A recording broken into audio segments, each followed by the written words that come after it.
Gold trusted gold buyers. మీరు తాకట్టు పెట్టిన బంగారాన్ని విడిపించి ఈ రోజు ఉన్న మార్కెట్ ధరకు కొనబడును.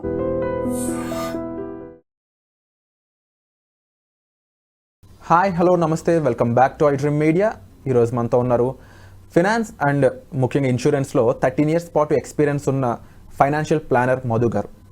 జనరల్గా ప్యాసివ్ ఇన్కమ్ అనే ఒక కాన్సెప్ట్ ఏదైతే ఉందో ప్రతి ఒక్కరికి సింగిల్ ఇన్కమ్ మీద కాదు, మాకంటూ ఒక సెకండ్ ఇన్కమ్ ఉంటే కాస్త ఏదైనా కొనుక్కోవచ్చు, ఇల్లు లాంటి ప్లాన్ చేసుకోవచ్చు, లేకపోతే ఇంకా డిఫరెంట్ ప్లాన్స్ ఏమైనా ఉన్నా మేము ఖర్చు పెట్టవచ్చు అని చెప్పేసి ప్లానింగ్లో ఉంటూ ఉంటారు.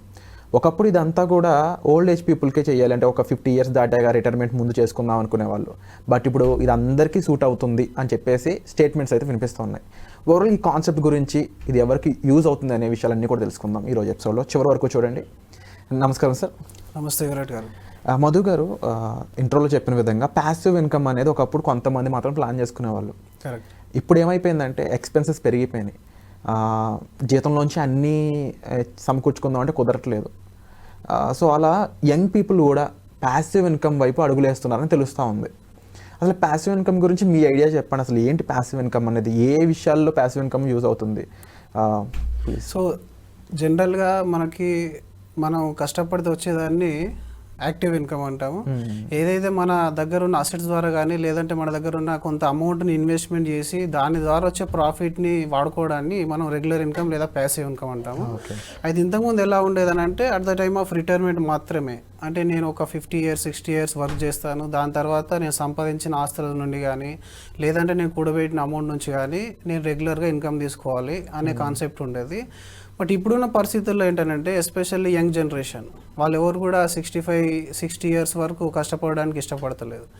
సో దానికోసం ముందు నుంచే మనం ప్యాసివ్ ఇన్కమ్ని జనరేట్ చేసుకునే ఆప్షన్స్ అనేది ఈ రోజుల్లో ఉన్నాయి. ఒకప్పుడు ప్యాసివ్ ఇన్కమ్ జనరేట్ చేయడానికి నిజానికి మనకు పెద్దగా అసెట్ క్లాసెస్ కూడా లేవు.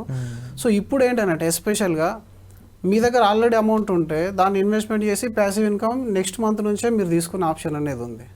అలాగే మీ దగ్గర లేకున్నా కూడా ఒక పెద్ద కార్పస్ని మీరు చిన్నగా ఇన్వెస్ట్మెంట్ చేస్తూ పెద్ద కార్పస్ని క్రియేట్ చేసి దాని నుంచి మీరు ప్యాసివ్ ఇన్కమ్ని తీసుకోవచ్చు.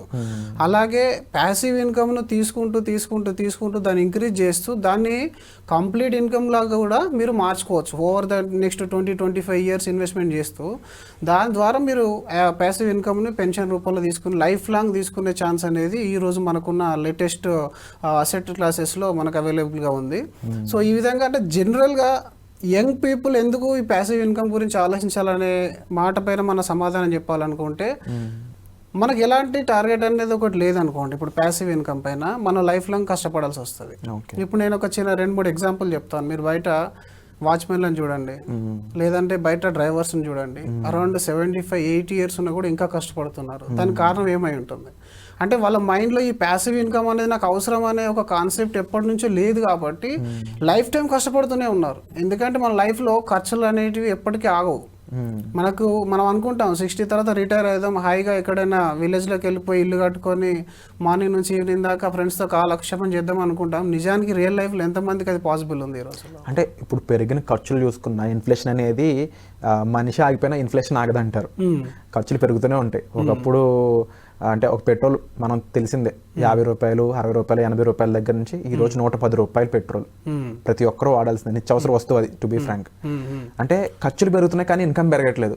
దీనికి సొల్యూషన్ ప్యాసివ్ ఇన్కమేనా? Passive income 100%. ఎందుకనంటే ఇంతకుముందు మనం ల్యాండ్లు కానీ ప్రాపర్టీస్ కానీ ఎందుకు సంపాదించుకునే వాళ్ళం అంటే సర్టెన్ ఇయర్స్ తర్వాత మనకు దాని నుంచి వచ్చే ఇన్కమ్ నుంచి మనము మన నెక్స్ట్ జనరేషన్స్ కూడా ఆధారపడి బతకడానికి కోసమని మనం ఇదంతా కూడా క్రియేట్ చేసి పెట్టుకునే వాళ్ళం. కానీ ఈ రోజులలో అందరికీ ప్రాపర్టీస్ మెయింటైన్ చేయడం అనేది సాధ్యమయ్యే పరిస్థితి కాదు. అలాగే ఇప్పుడు బిజినెస్ పీపుల్ చూసుకున్నట్టయితే ఎంతకాలం వాళ్ళ ఇన్వెస్ట్మెంట్ అంతా కూడా వచ్చిన లాభాలు కూడా బిజినెస్లోనే పెడతా ఉంటారు. దానికి ఒక అంతం అనేది ఉండదు, ఎందుకంటే వాళ్ళకి తెలిసిన విద్య అది. కాబట్టి వాళ్ళు ఎప్పుడు నెగిటివిటీని అనుకోరు. అంటే నా బిజినెస్ లాస్లోకి వస్తుందని ఎవరైనా అనుకుంటారో? ఏ ఒక్కరు కూడా అనుకోరు. వచ్చిన ప్రాఫిట్ని వాళ్ళ దగ్గర ఉన్న కొంత సొమ్ముని అంతా కూడా వాళ్ళు బిజినెస్లో పెడతారు. బట్ దానికి ఒక ఎండింగ్ అనేది ఉండదు. ఏదైనా ఒక సంవత్సరం బ్యాడ్లో ఒక 2 years ఒక బ్యాడ్ ఇయర్ వచ్చిందని అంటే మేబీ మనం అంత లాస్ అయిన సందర్భాలు కూడా ఉంటాయి. పెద్ద పెద్ద బ్లూ చిప్ కంపెనీసే జీరో అవుతున్నప్పుడు మనం చేసే బిజినెస్ ఏదో రోజు ఎఫెక్ట్గా అవ్వకపోతాయి అని చెప్పి గ్యారంటీ అనేది ఉండదు. కాబట్టి మీరు కొంత అమౌంట్ని ఇప్పటి నుంచి ప్యాసివ్ ఇన్కమ్లోకి మార్చుకోవాలి. ఇప్పుడు మీరు దగ్గర ఫర్ ఎగ్జాంపుల్ ఒక 10 లక్షలు 15 లక్షల అమౌంట్ కనుక్కున్నట్టయితే ఇప్పటి నుంచి ప్యాసివ్ ఇన్కమ్ అలవాటు చేసుకోండి. అంటే మనకెంత 10 లక్షలు ఉంటే నెలకు 5,000 తీసుకునే స్కోప్ అనేది ఇప్పుడు మ్యూచువల్ ఫండ్లో మీకు ఉంది. ఆ 5,000తోనే మీ ఇల్లు గడుస్తుందని అంటే 100% నడవదు. కాకపోతే దాన్ని 10-20 చేసినాడు, 20ని 50 చేసినాడు, 50ని 1 crore చేసినాడు, మీ ప్యాసివ్ ఇన్కమ్ కూడా అలా పెరుగుతూ ఉంటుంది. అలాగే ఇంతకుముందు అంటే కొన్ని ఆప్షన్స్లో ఫర్ ఎగ్జాంపుల్ అన్యూనిటీ అనేది ఒక ఆప్షన్ ఉండేది. ఒక పెద్ద లంస అమౌంట్ ఇన్సూరెన్స్ పాలసీలో మీరు ఇన్వెస్ట్మెంట్ చేస్తే వాళ్ళు ఒక పర్టికులర్ అమౌంట్ని మనకు ఎవ్రీ మంత్ క్రెడిట్ చేసేవాళ్ళు. కానీ అది ఇన్ఫ్లేషన్కి ధీటుగా వెళ్ళదు. ఎందుకంటే అందులో ఫిక్స్డ్ ఉంటుంది ఇన్కమ్ అనేది. ఆ ఇన్కమ్ అనేది పెరగదు. మరి ఇన్కమ్ పెరుగుతూ ఉండాలి, క్యాపిటల్ అప్రిషియేట్ అవుతూ ఉండాలి, ఎప్పుడంటే అప్పుడు ఎమర్జెన్సీకి లిక్విడిటీ ఉండాలి. ఇవన్నీ కూడా మనం దృష్టిలో పెట్టుకొని ప్యాసివ్ ఇన్కమ్ను క్రియేట్ చేసుకోవాలి. అయితే ఇంతకుముందు చెప్పిన క్వశ్చన్లో కూడా యంగ్ జనరేషన్ ప్యాసివ్ ఇన్కమ్ కోసం ఏం చేస్తున్నారంటే కొంతమంది పార్ట్ టైం జాబ్ చేస్తారు. పార్ట్ టైం జాబ్ చేయడం వల్ల మెయిన్ జాబ్లో ఎఫెక్ట్ అవుతుంది. అసలు నిజానికి పార్ట్ టైం జాబ్ అనేది నేనైతే రికమెండ్ చేయను, ఎవరు కూడా చేయకూడదు కూడా. ఎందుకంటే మీరు ఎంత కష్టపడాలనుకుంటారో మీ మెయిన్ స్ట్రీమ్ ఏదైతే ఉందో అది జాబ్లో ఉన్నా బిజినెస్లో ఉన్నా దానికే మ్యాక్సిమం టైం కేటాయించాలి. అందులో వచ్చిన ఎక్స్ట్రా ఇన్కమ్ని మీరు ఈ కార్పస్ బిల్డ్ చేయడానికి యూజ్ చేయాలి. అక్కడ నుంచి ప్యాసివ్ ఇన్కమ్ తీసుకోవాలి. అది ప్రాపర్ రూట్ అవుతుంది. ఎందుకంటే మీరు ఎప్పుడైతే ఫర్ ఎగ్జాంపుల్ ఇప్పుడు నేను ఒక ఎంప్లాయీ అనుకోండి, నేను మళ్ళీ పార్ట్ టైం జాబ్ చేయాలి అని అంటే నా ఎంప్లాయ్మెంట్ తర్వాత నా హెడేక్ అంతా మళ్ళీ పార్ట్ టైంలోకి వెళ్ళిపోతుంది. అంటే నా టైం వెళ్ళిపోతుంది, నాలెడ్జ్ వెళ్ళిపోతుంది. దానివల్ల నా రిజల్ట్ అనేది మెయిన్ ఎంప్లాయ్మెంట్లో ఎఫెక్ట్ అవుతుంది. కాబట్టి ఈ పార్ట్ టైం జాబ్ చేయడం ఇది ఒకటి, దీన్ని మానుకోవాలి. అంటే కొంతమందికి సెటే కాదు అసలు అది.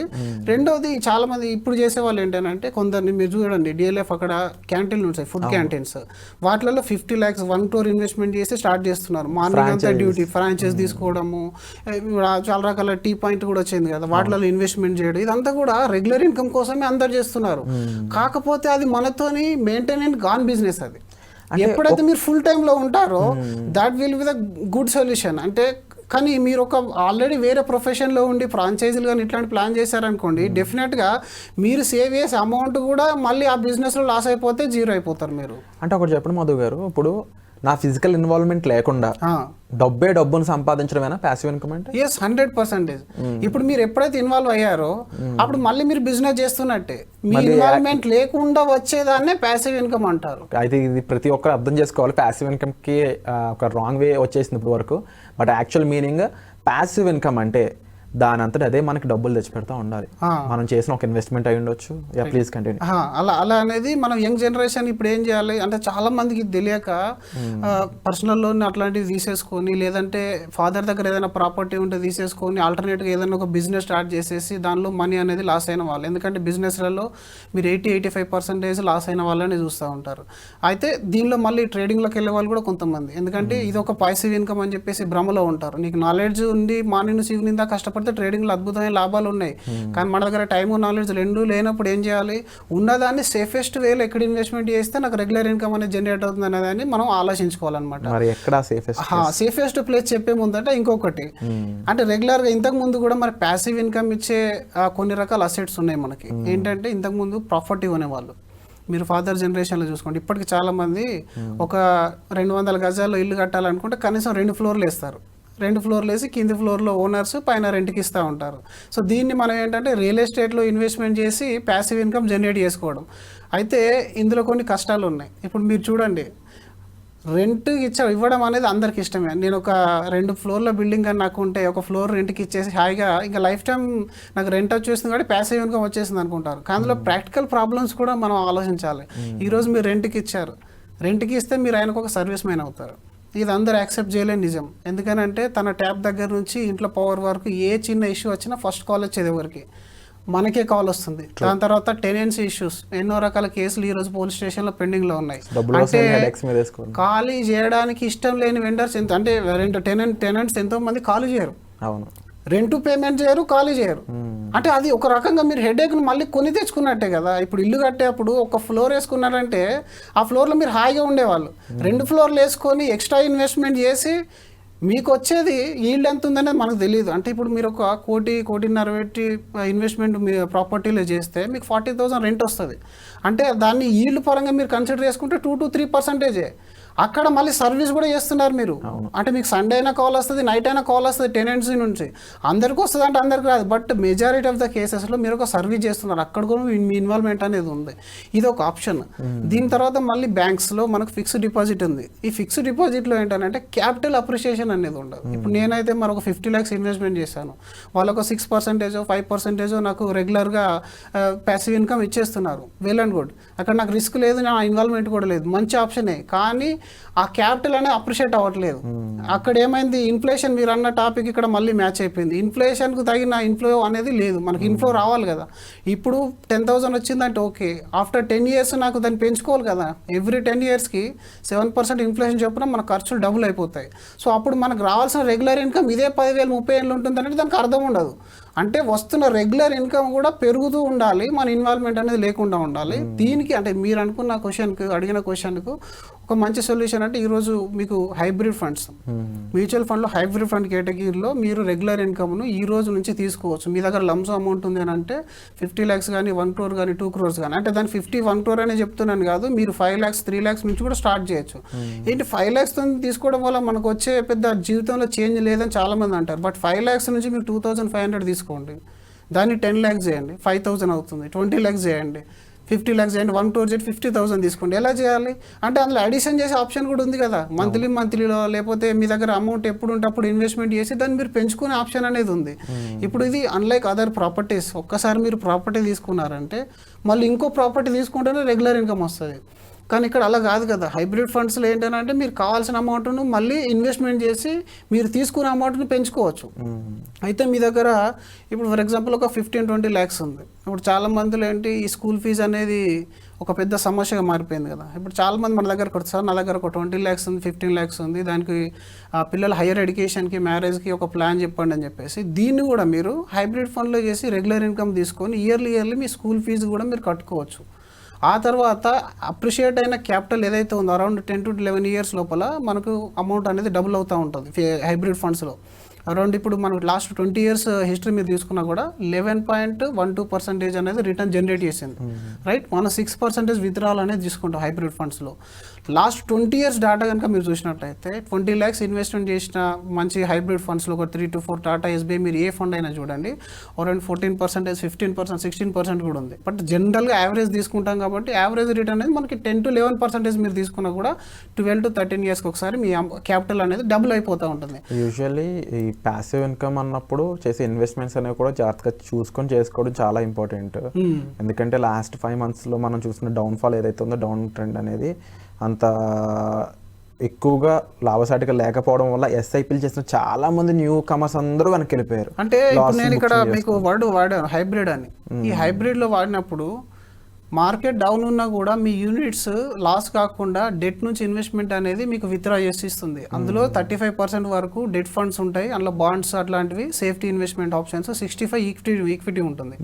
ఎప్పుడైతే మార్కెట్ డౌన్లోకి వస్తుందో అప్పుడు ఏం చేస్తారంటే ఈక్విటీ ప్రొషన్ అనేది ఆటోమేటిక్గా పెంచుతారు ఫండ్లో.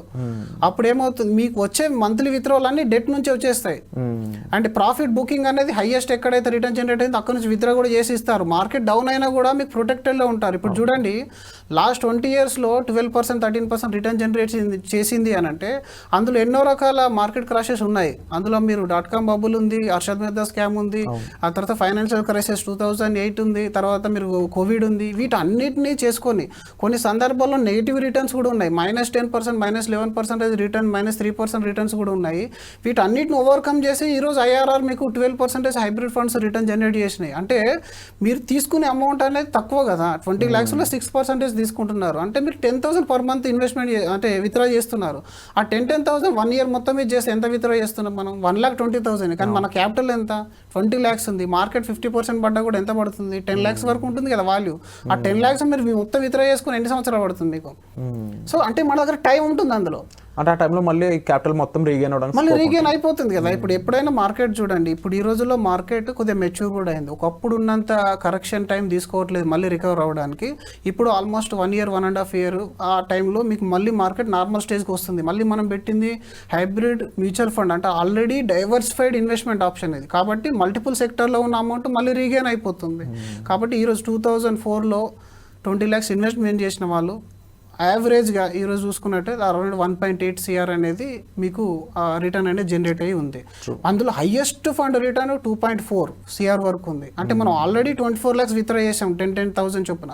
మీరు ఈ హైబ్రిడ్ ఫండ్ అయినా గూగుల్లో కొట్టేసాను, మీకు తెలిసిపోతుంది. దానికి ఇంత డీటెయిల్గా చెప్పాల్సిన అవసరం లేదు.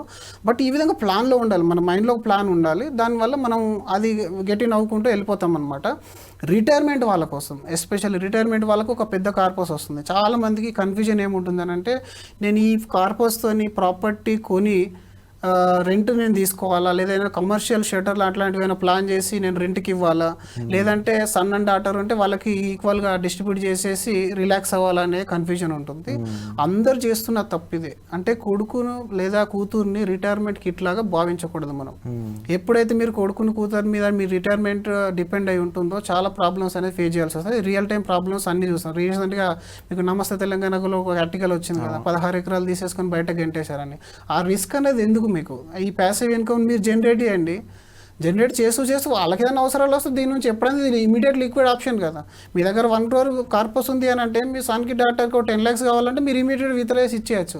అంతేగాని ఉన్న 1 crore తీసుకెళ్ళి కొడుకు చేతిలో పెట్టేస్తే దాన్ని బోర్డు తిప్పేశాడు అనుకోండి, అప్పుడు అవుతుంది ప్రాబ్లం. చాలా సిచ్యువేషన్స్ నుంచి బయటపడడానికి ప్యాసివ్ ఇన్కమ్ అనేది అందరికీ ఉపయోగపడుతుంది. అందరికి ఉపయోగపడుతుంది. మీ లైఫ్ స్టైల్ అనేది మరీ ఫ్లక్చువేట్ కాకుండా అట్లీస్ట్ మీకు లైఫ్ లీడ్ చేయడానికి కావాల్సిన ఎంతైతే ఇన్కమ్ రావాలో దాని రెగ్యులర్ ఇన్కమ్ రూపంలో, ప్యాసివ్ ఇన్కమ్ రూపంలో మీరు ప్లాన్ చేసుకుంటే మరి హై రేంజ్ ఆఫ్ లై కాకుండా మరి పూర్లోకి వెళ్ళిపోకుండా ఆ లైన్ అనేది మెయింటైన్ అవుతుంది అని అనమాట. అట్లీస్ట్ మన క్యాపిటల్ అంటే మన దగ్గర మనం సంపాదించుకున్న డబ్బు మన దగ్గర ఉండడంతో పాటుగా ఎక్స్ట్రాగా కొంచెం అమౌంట్ సంపాదించుకునే స్కోప్ అనేది ఉంటుందండి హైబ్రిడ్ ఫండ్స్ ద్వారా.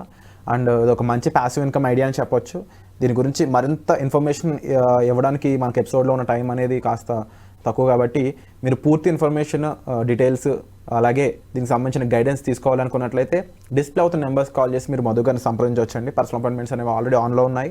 సో మీకు ఎటువంటి డౌట్ ఉన్నా సరే మీరు డైరెక్ట్గా కాల్ చేసి సార్ని అడగొచ్చు. అలాగే మధు గారి నుంచి మీకు ఎలాంటి ఎపిసోడ్స్ మీరు ఎక్స్పెక్ట్ చేస్తున్నారు కామెంట్ సెక్షన్లో మెన్షన్ చేసినట్లయితే ఆ ఎపిసోడ్స్ని మీ ముందు తీసుకొచ్చే ప్రయత్నం అయితే మేము చేస్తాము. And thank you so much Madhu గారు, క్లియర్ ఎక్స్ప్లెనేషన్ మాకు ఇచ్చినందుకు. Thank you so much.